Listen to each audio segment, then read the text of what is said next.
Bienvenue sur la 93e édition du Tour d'Émilie. Nous sommes en 2010, 195,6 km, une échappée matinale de 3 coureurs qui a eu jusqu'à 11 minutes d'avance, qui a été reprise dans le circuit final à faire 5 fois. Et ensuite, vous avez ce groupe de 6 coureurs partis à 3 tours de la fin, avec Muccio, Seldrayers, Ugerland, Stortoni, Brembilla et Pujol. D'ailleurs, la montée de la basilique di San Luca va provoquer une sélection dans ce groupe de tête où on va avoir 3 coureurs à l'avant de la course. On a donc Ugerland, le néerlandais de la Vacance Soleil, et 2 Italiens de la formation Colnago, Gianluca Brembilla et Stortoni.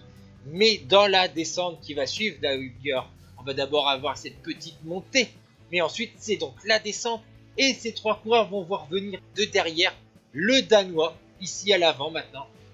Il s'agit de Jakob Fuglsang, qui avait fini sur le podium de la dernière édition. On attaque donc ensuite l'avant-dernière ascension vers la basilique de San Luca. Fuglsang, Ugerland, Brembilla et Stortoni sont donc à l'avant de la course. Le Danois est le plus fort ce groupe, mais on voit que Johnny Ugerland, étant à l'avant depuis un long moment, arrive à s'accrocher à la roue de Fuglsang. Derrière, on voit que la sélection est faite dans le groupe des favoris. On va voir la petite descente, la petite butte d'1 km à 5%. Fuglsang, c'est lui qui fait le plus gros du travail. Malheureusement, en attaquant la dernière descente de la course, Ugerland et son copain Fuglsang ont été repris par un groupe de plus de 10 coureurs où figurent tous les prétendants à la victoire. On a donc cette partie plate, le passage sur l'arc, et on attaque donc la montée de la basilique di Madonna di San Luca, longue de 2 km 100 à plus de 9% de moyenne. Après un long relais d'Ugerland au pied de cette bosse avec des passages à 10%, pourquoi Ugerland a donné ses dernières forces? Parce que son leader n'est rien d'autre que Riccardo Rico, le Cobra. À l'avant de la course, on a un groupe d'une bonne dizaine de coureurs maintenant, avec Racing, le tenant du titre, Dan Martin, Michele Scarponi, Nibali, Kolobnev, Coppel, le français, Pozzovivo, Riccardo Rico, donc Tondo et Sienkiewicz. D'ailleurs, l'Irlandais Dan Martin, vainqueur du Tour de Pologne, est le premier à mettre le nez à l'avant de ce groupe pour accélérer et provoquer une sélection.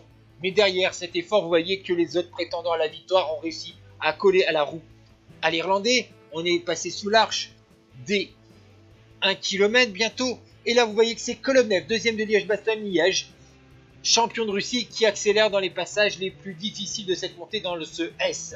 Et encore une fois, c'est Dan Martin qui accélère. Mais derrière, on a Scarponi qui s'accroche. Tondo, lui, a du mal. Jérôme Coppel, vainqueur du Tour du Gévaudan, lui aussi peine à suivre le rythme. Et on voit donc qu'il y a Dan Martin, Racing, le tenant du titre, vainqueur du Grand Prix de Montréal, 3e du Grand Prix de Québec, 4e du Tour de France et 5e de Tirreno, a réussi à s'accrocher à la roue de l'Irlandais et de l'Italien. Mais en plus, Vincenzo Nibali, Kolobnev vont revenir. Et donc on va avoir un plus gros groupe conséquent puisqu'il y a un petit replat entre guillemets à 6% dans ce dernier kilomètre. On a donc Scarponi, Racing, Dan Martin, Vincenzo Nibali, sont 4 à se jouer. Donc la victoire dans les 250 derniers mètres est là. Racing, comme lors de la dernière édition, attaque dans le virage et le néerlandais est bien trop fort et signe un doublé après sa victoire en 2009. Donc il gagne en 2010 devant Dan Martin, Scarponi, Kolobnev, Nibali, Pozzovivo, Coppel, Tondo, Rico et Sienkiewicz qui concluent ce top 10. Ciao tout le monde!